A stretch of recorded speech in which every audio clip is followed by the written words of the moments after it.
guys, it's Angela again. So, here's an update.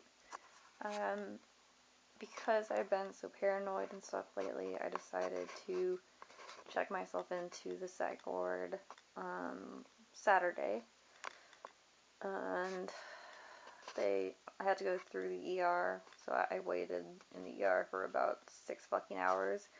So I ended up getting to the psych ward at about like 6 a.m. on Sunday. And I put myself in there voluntarily, but then the hospital, my doctor at the ER, actually put me on 5150, which is a mandatory 3-day hold,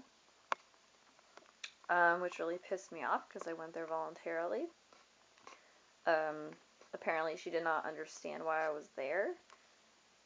And my whole reason for going there was to have, like, a couple nights, where I wouldn't be paranoid, because I'm only paranoid at my house, so that, I would be able to catch up on all the sleep. I have not been sleeping well because of my paranoia.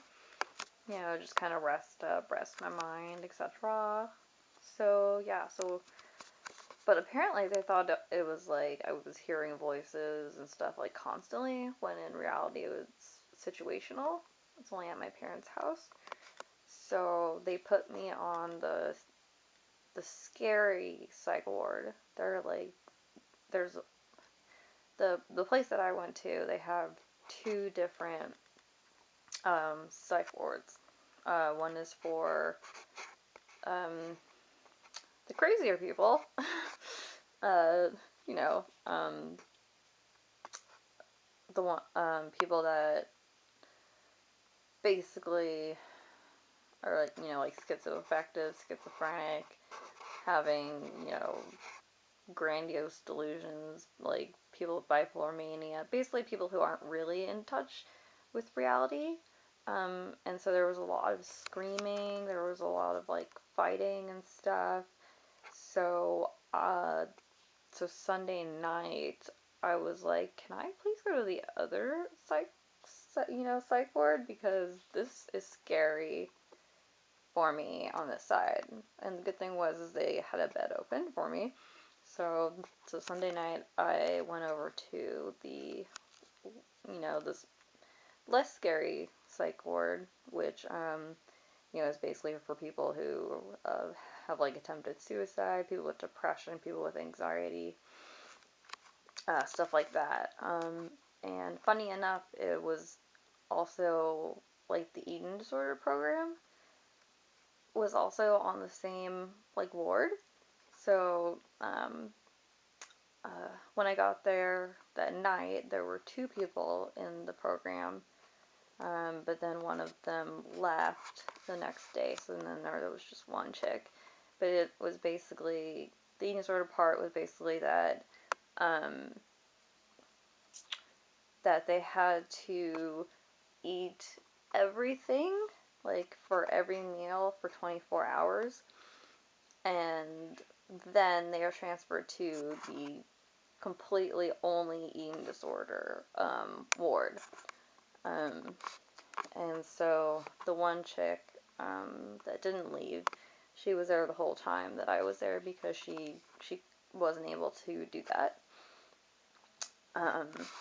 But anyway, so I slept a lot, but I made friends there. There was like a group of 4 of us. One of them was the eating disorder girl with eating disorder, and then 2 other girls, and we hung out and we played like apples to apples and stuff, and I had a really good time. Like, usually when I go to the psych ward, it's fucking horrible. But this time I like made friends, and they were like really awesome and cool, and we all exchanged numbers, and we're all gonna hang out and stuff, and so I'm excited about the fact that I made new friends. Yay! Um, yeah. So, and then,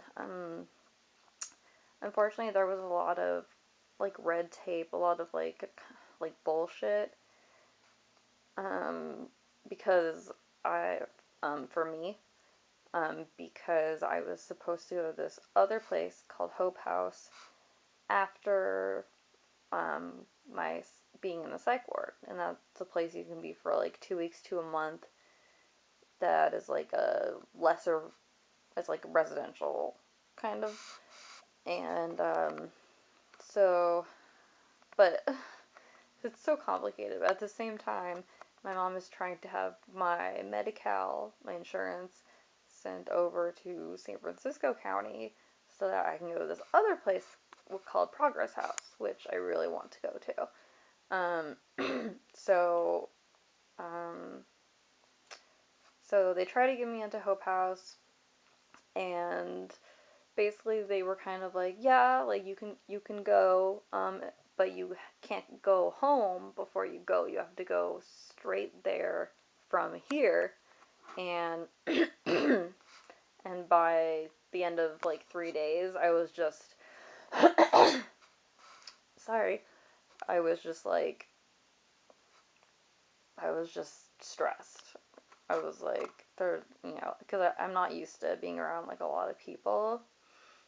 So it caused me a lot of anxiety, even though I like made friends there and we had a lot of fun. It was still stressful, and this whole red tape issue as well was very stressful. So I was like, no, I'm not gonna do that, because like my mom said that she got a letter that said that that my insurance was transferred over to San Francisco County. So I wouldn't be able to go to Hope House anyway because it's run by the county as well. Um, but apparently that, so then I was like, oh, okay, that's fine.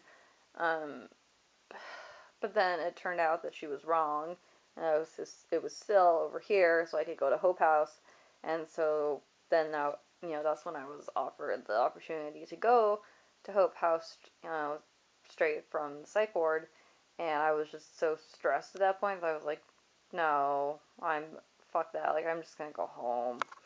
Um, so, yeah, so I'm back at home, and I'm really hoping that my paranoia doesn't decide to get all crazy and shit again. Um, uh, yeah. Oh, and when I was in the psych ward, I lost like 5 pounds. Like, I barely ate anything while I was there because I just wasn't really hungry. Plus, like, I hung out with the girl who had the eating disorder, and, we all very openly talked about all of our issues, which, is always great you know, to do that, because it's kind of difficult to find people who are going through the same thing as you, and or are willing to tell you that they have these issues. Um, um, but then when I got home yesterday night. I totally like binged because I hadn't eaten for a while, and then I gained basically like 5 pounds, which is really fucking shitty. Yeah, so I might go to this place in Sacramento that is, you live there, but the program is centered around anxiety disorders, which is, what I need help with, because paranoia is basically an advanced form of anxiety, I guess. Um, so that is basically what's going on with me. I'm really fucking hoping that I don't get all paranoid and shit again. But if I do, then I'm gonna go back to the psych ward, like, on Monday. Um, so um, hopefully I won't become paranoid again, because, it's nice to just be able to fucking lay down and chill the fuck out. So anyway, that is about it. Yeah. Ciao, peoples.